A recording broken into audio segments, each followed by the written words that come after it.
Inside of a fire station in Livermore, California, there's a weird-looking pear-shaped light bulb dangling from an electrical cord. It doesn't look too impressive. It gives off considerably less light than a single candle on a birthday cake. But that's partly because this little bulb, known as the Centennial Light, has been burning almost continuously for 124 years. It stayed alive through 2 world wars, the first moon landing, and the rise of cell phones and the internet. In modern life, it's hard to imagine anything we own lasting more than a century, let alone a light bulb. So the Centennial Light raises a question. If we could build a 100-year light bulb at the turn of the 20th century, why do modern light bulbs only last a fraction of its lifespan? You have a much more complicated product at the end of the day. So there can be more failure points, which might reduce the lifespan. There's always these trade-offs with light bulbs. For the Freakonomics Radio Network, this is the economics of everyday things. I'm Zachary Crockett. Today, light bulbs. It's easy to take the light bulbs in our homes for granted. Most of us don't even think about them until they need to be replaced. But reliable light wasn't always easy to come by. For so much of human history, light was just either a candle or a lamp with some kind of horn or glass cover and a flame that had to be lit. That's Jane Brox. She's the author of the 2010 book, Brilliant, The Evolution of Artificial Light. The wealthy had beeswax candles, which, burned brightly and evenly and did not stink. The poor had their tallow, which stank and would blow out and had to be constantly tended. In these early times, most business stopped at nightfall. Certain craftspeople were not allowed to work after dark because the light was so dim that it would compromise their work. Night just shut down the world. There was a commercial pressure to extend the day. For centuries, we tried to find ways to make flames last longer. Candles eventually gave way to oil, kerosene, and gas-powered lamps. But these solutions still came with limitations, and a new source of light emerged as a promising alternative: electricity. In the late 18th century, early 19th century, experiments around all kinds of electrical things were going on. There was the invention of the arc light, an arc of light, which went between carbon, but it was too bright for a lot of applications. You couldn't bring it indoors. So there was this great desire to find a more intimate light for indoor applications. Throughout the 1800s, many inventors worked on early iterations of the light bulb. In the end, it was the self-taught American businessman Thomas Edison who achieved the most success. Thomas Edison came in 1879 and said, I see it all here. And he sort of picked up on all the experiments that had gone before him. Edison's incandescent light bulb worked by passing an electric current through a thin filament enclosed in a vacuum-sealed glass bulb. Electrical current heated the filament until it glowed. In his Menlo Park lab, Edison tested thousands of different filaments, various woods, tarred cotton, and even pomegranate peels, before settling on carbon. He patented his light bulb in 1880 and proceeded to sell thousands of them for $1 a piece, around $30 in today's money. Other manufacturers soon developed their own designs and mass-produced light bulbs for half the cost. But Edison's real feat was designing an electrical grid that could bring this new technology to households all over the country. He saw that he had not only to perfect a light bulb, he had to perfect a system of distributing that light. He saw it as an urban system working through a city. By the late 1920s, nearly 7 in 10 American households had electricity. When people finally got light in their farmhouses, they would turn on all the lights in the house and drive away and just look back at their house with the windows fully lit, because that's what they were waiting for. it became an aspiration. That aspiration also played out abroad. In Europe, new companies were formed using General Electric's patents, as well as competing designs from inventors like Joseph Swan. There was lots of competition and all different companies and lots of advertising about the attributes of one electric bulb over another. All of this competition pushed light bulb manufacturers to create a better product. And the biggest selling point was the longevity of the bulb. The usual lifespan of a light bulb was about 1,500 to 2,500 hours. Markus Krajewski is a philosopher and historian of technology at the University of Basel in Switzerland, who has written about light bulbs. He says that while longer-lasting light bulbs were great for consumers, they posed a problem for the companies that made them. On the one hand, engineers are striving for the best technological product, and in that sense, longevity is something you would like to reach. But for the marketing department, of course, it's a challenge, because how would you convince the consumer that he or she should substitute a fully functioning item? If it's still burning or glowing, why should you go for another one? Essentially, says Krajewski, light bulbs got too good. And on Christmas Eve of 1924, the CEOs of all the big light bulb companies gathered at a nice hotel in Switzerland and decided to do something about it.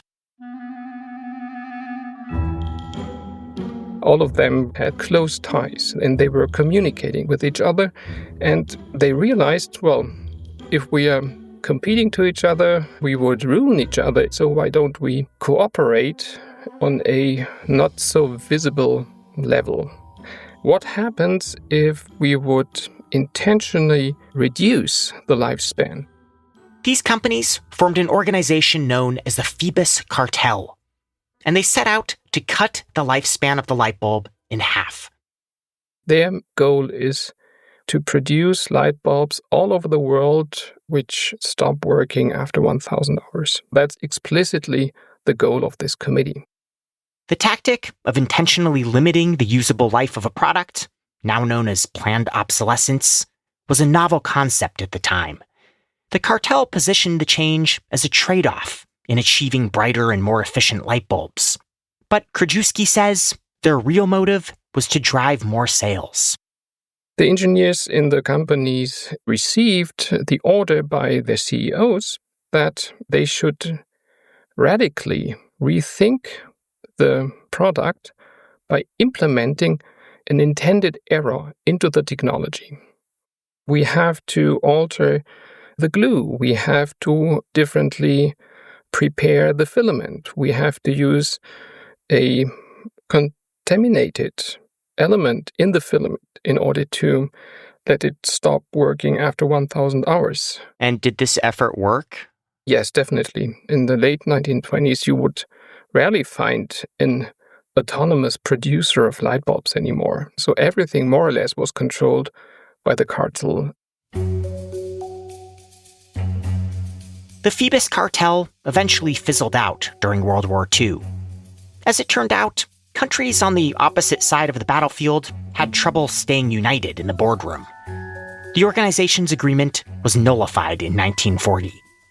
You won't find any historical evidence for the continuation of the cartel after that anymore, but that's due to the company's archive. Afterwards, we don't have access to historical evidence anymore. But 100 years later, there's no indication that the light bulbs in our homes are a part of some grand conspiracy. In fact, according to some scientists, we're now in the golden age of light bulb innovation. Light bulbs today have much longer lifespans than they did before. It's rare that we have an evolution in a technology that offers such an order of magnitude benefit in terms of all of the upsides of some of the more modern lighting products. That's coming up.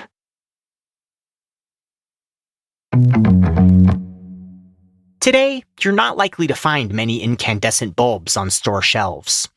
In the US, a Department of Energy directive effectively banned them from being sold, starting in late 2023.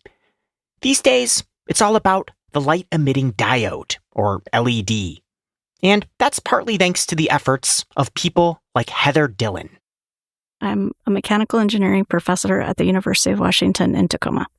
Broadly, I work in the areas of energy efficiency and renewable energy.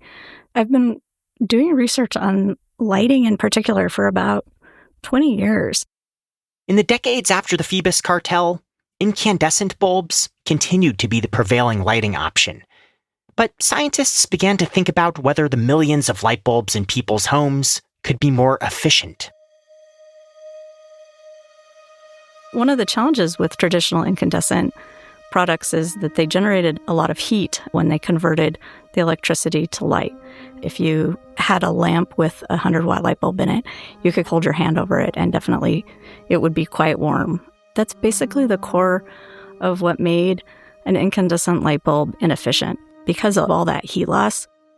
In the middle of an energy crisis in the 1970s, a new type of bulb, called the compact fluorescent lamp, or CFL, was developed. You might remember them as those squiggly, spiral-shaped light bulbs that had a harsh hue. They offered a lot of energy efficiency benefits, but people didn't really like the light. I think that there was a lot of moments where people would talk about sort of the tragic quality of fluorescent lighting, that icky green color. And so the products weren't particularly popular. But there was an emerging alternative called the LED. You can think about an LED product as a little bit more like your phone than an incandescent. LED products actually have little chips and wires and things that basically allow them to control light temperature and light quality and do so in a way that looks like a traditional light bulb to you and I.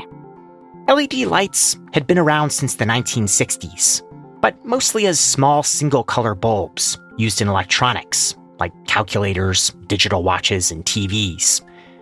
For decades, harnessing this technology in light bulb form was prohibitively expensive.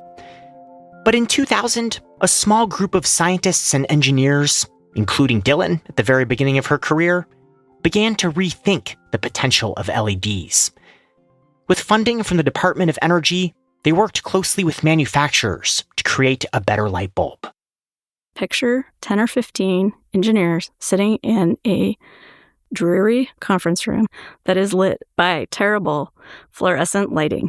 And they're sitting there with a whiteboard and they're charting, how do we make sure that LEDs can be adopted and get the cost down as quickly as possible while not compromising any of the important things about lighting. They were getting early products. They were testing them in their own homes. They were taking them apart. There was one study we did at one point where we basically put lighting products in a blender so that we could understand what types of harmful materials might be in there. Knowing that there's this group of people who are carefully monitoring all of these lighting products, I think the manufacturers then in turn sort of built the product better when they maybe didn't have to. This group was able to steer light bulb manufacturers toward a longer-lasting and more efficient product, and bring the price down to compete with incandescent bulbs. Between 2015 and 2020, the percentage of American households using LEDs for most or all of their indoor lighting jumped from 4% to nearly 50%. A Goldman Sachs analyst called the rapid adoption of LEDs one of the fastest technology shifts in human history. One of the benchmarks that they were looking for in the early days was to get the price under $10, and now you can buy one for much closer to $3. That's still a bit more expensive than incandescent bulbs were, but LEDs are far more efficient. In lighting, we like to talk about lumens per watt. And lumens are the light that you could measure, and then the watt is how much electricity or how much energy you're actually putting into the system. A standard incandescent bulb used to require 60 or even 100 watts. Today, an equivalent LED bulb uses less than 10 watts. These products are a really big upgrade in terms of your power bill. So the Department of Energy has estimated that an average consumer will save over $200 per year on the cost of lighting in their home if they were to upgrade to LED products. And so $200 a year, I mean, that's not trivial for a lot of families. They aren't just more energy efficient. They also last a lot longer than incandescent bulbs. Manufacturers come up with estimated lifespans for LEDs by running them in temperature-controlled rooms for long periods of time. They use mathematical calculations to project the number of hours a product might last before failing. They try to do some modeling and things like that. I think the truth is that it can be really hard for them to predict. The Department of Energy reports that LED light bulbs can last up to 30 times longer than incandescent bulbs. And some recent products report a lifespan of 50,000 hours, around 17 years of use at 8 hours per day. But because LED light bulbs have so many electronic components inside of them, it's not unlikely that some other part of the bulb will fail before the light itself. The LED light engine itself tends to last for a really long time. But some of the other components, the chip components, the little circuit boards, if something is soldered together poorly, it could have a failure. There's still lots of ways they can fail, even if the underlying technology can last for a really long time. Marcus Krajewski, the technology historian, is skeptical of the industry's reported bulb lifespans. If the lifespan of an LED light comes with 50,000 hours, you have to be a bookkeeper, and a very meticulous one, to control the lifespan of an LED.